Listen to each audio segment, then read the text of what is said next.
Hey, what's up, guys? Forza Ferrari! Forza Ferrari! Ferrari wins the 24-hour Le Mans 2023. This is huge news. This is history in the making. Number 51 car, driven by, what was his name? Piero Guidini, or Pier, Pier, Pierre Guidi, something like that. I suck at names right now. I'm just too excited. All right, so what happened was is that the number 51 Ferrari 499P hypercar and the Toyota number 8 GR 010 Toyota Gazoo Racing were in a battle for first place for a long time, hours, and they had actually managed to both pull over a lap ahead of the trailing Cadillacs. The During the race, the Toyota started suffering something with the rear brakes. I'm not really sure what happened, but he locked it up coming out of the Le Mans corner and actually tail striked. And they brought it into the pits pretty much as fast as they could, and they got a new nose, a new tail on it, and it went back out. But the Ferrari and the Toyota had been so close that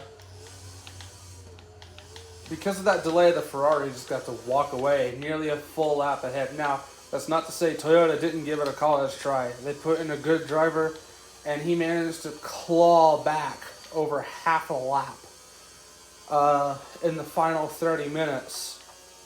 But Ferrari got their fastest driver back in the car, and they started pulling. I think Ferrari, they started going easy on it right towards the end because the softs they were on were basically ragged, and they couldn't really push the car very much afterwards. But they crossed the line at the finish of the 24-hour Le Mans with a minute 30-second lead on the number 8 Toyota.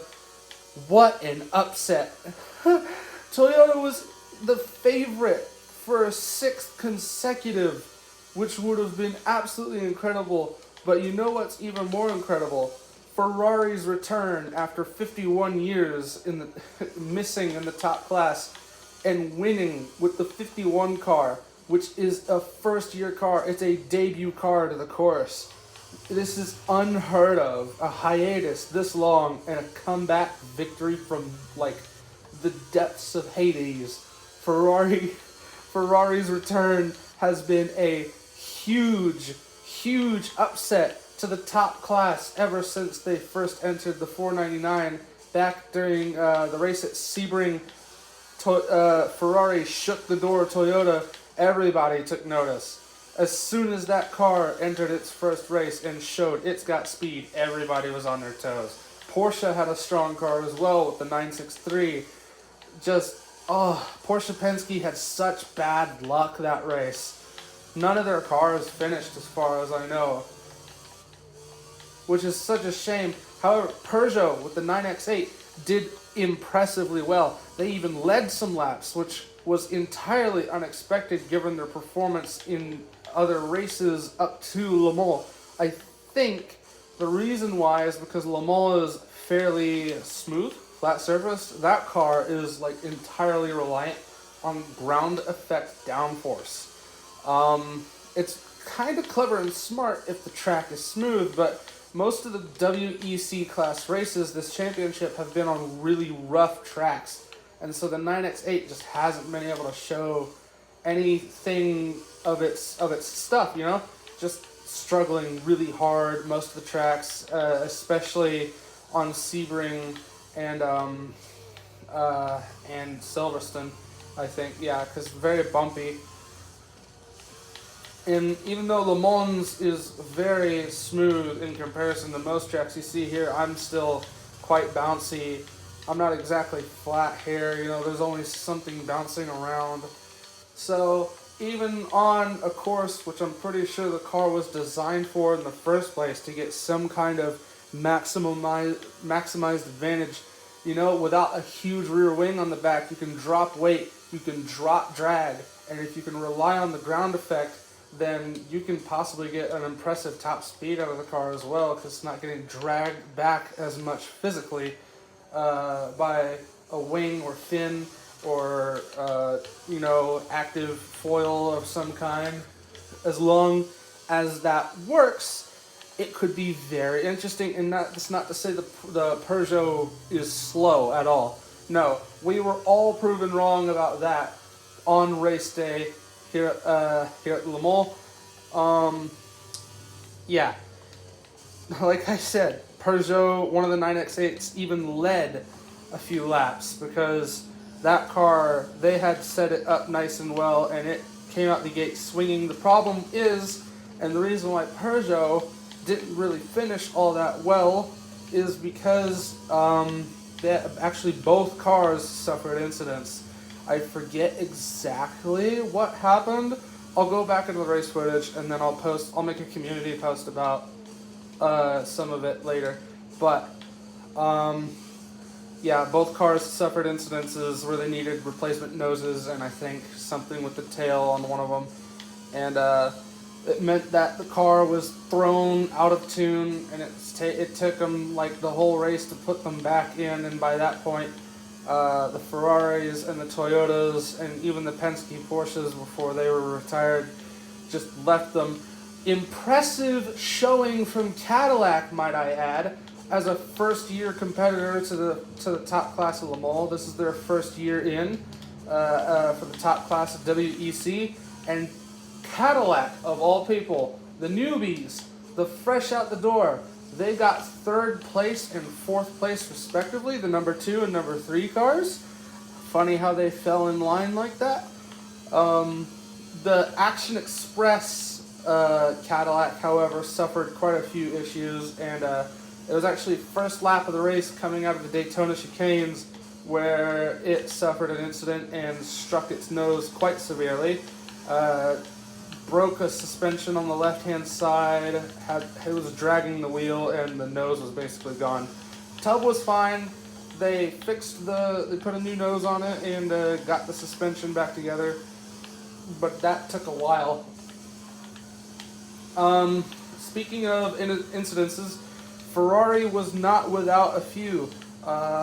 In the lower class GTEAM, multiple Ferraris got wrecked out and retired due to race conditions or getting hit by other cars during troublesome moments. And what had actually happened with one of the 499s, the number 50 car, the fastest out of the two actually, with Anthony Falco, I think that's what his name was, had the fastest lap of the race after an incident, something with the left suspension or steering. The car was out for nearly 20 minutes for repairs consecutively through multiple pit stops, and fell back to 18th place, which was shocking to say the least. However, they managed to claw their way back up into 5th, which was very nice. They were only 2 laps down from the Cadillacs, which were a lap down from the Toyota Gazoo and the number 51 Ferrari. Sad to say, unfortunate that the number 50 couldn't finish in the podiums alongside its sister, but hey, that's Le Mans. It's utterly fantastic race for the Centenary. We had Ferrari's return, Cadillac's first year, and for the first time since 1976, we had a NASCAR on the track. Quite an impressive showing. Absolutely amazing. Just there's not really words for this at all. There's not really. It's just an absolutely incredible race. And basically all that could be said for it. We had the first ever Polish team winner, the number 34 something. I think it was Ganassi, maybe. I could be completely wrong about that team name. I will look back through it and find out the name, and then, like I said, we'll be making a community post about it. Involving some of the incidents and accidents. Funny story, that Polish driver, his foot was ran over by the number 33 Corvette, which actually won the GTE AM class by over 2 minutes, despite having previously earlier in the race looking like it might have been time to pack up and leave. So it's funny, you get your foot run over and possibly broken, and you still win the LMP2. That's quite some bragging rights. I should state that another part of the poetic justice for Ferrari here, winning the Le Mans, it's an Italian driver in a Ferrari winning the 24-hour Le Mans in a car numbered 51 after 51 years away from the top class. Absolutely fantastic. Now, Ferrari, as they stand, are actually in second place in the championship for the WEC. And if they can win Monza, which is next month, I think it's 6 hours of Monza? They should, if they can win Monza, they're tied for points with Toyota. So if they win Monza, they can pull ahead of Toyota. And I'm actually looking forward to that. I'm not entirely sure what the last race of the series will be.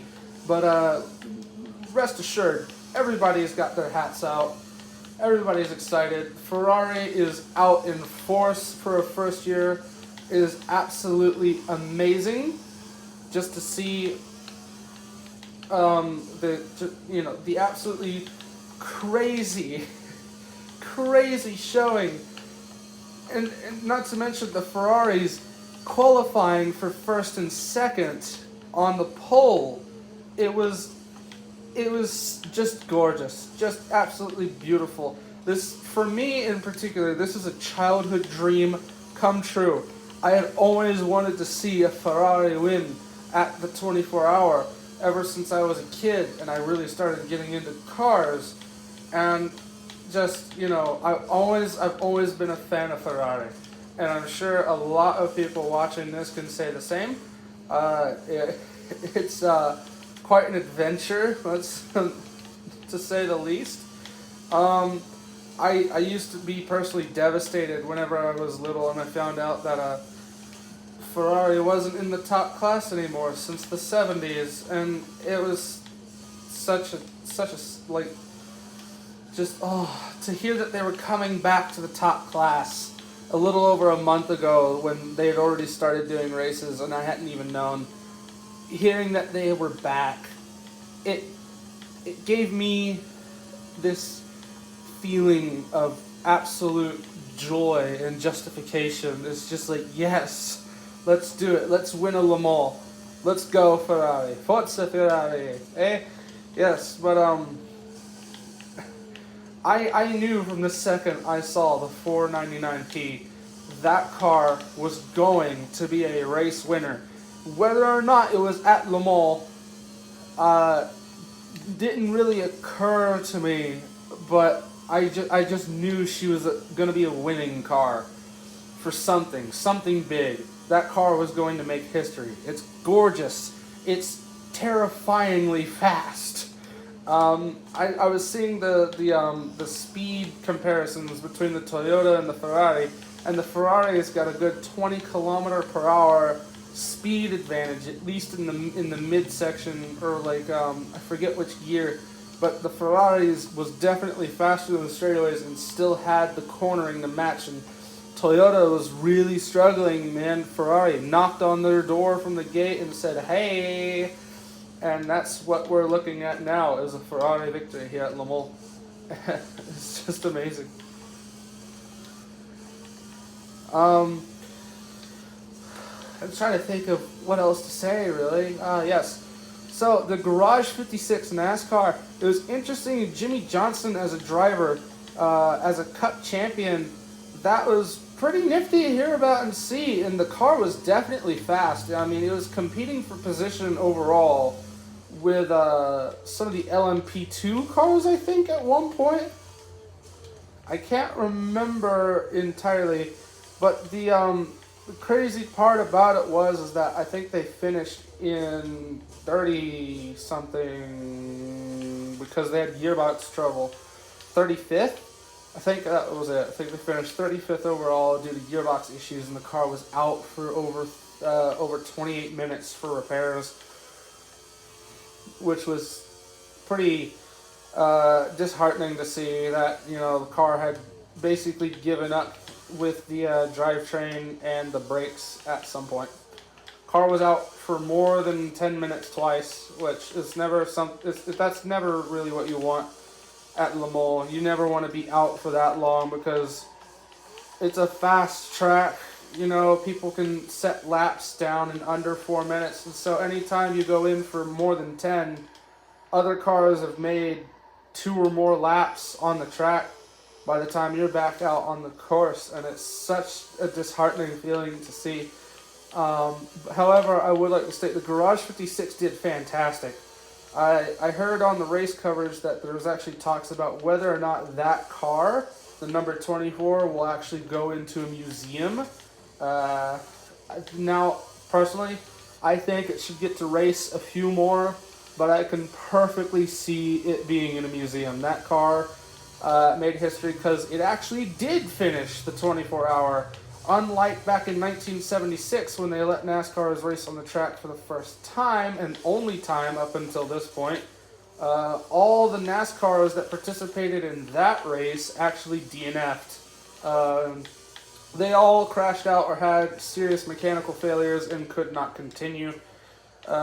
Understandably, it's the 70s, and around about 1976, NASCARs were not doing the best mechanically, even in their own league.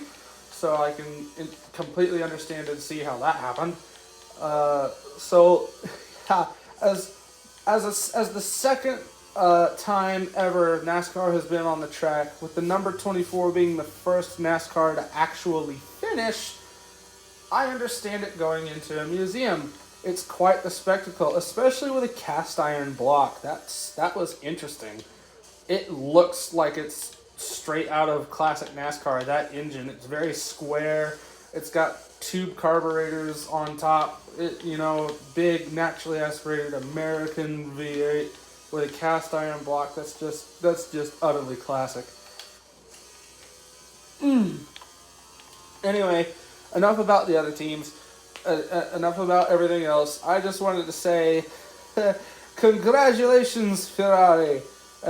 Congratulations, Pier Guidi, and let's do it. Let's win the championship. Your first year in, you've got a serious shot at doing it, and you just won the 24-hour Le Mans.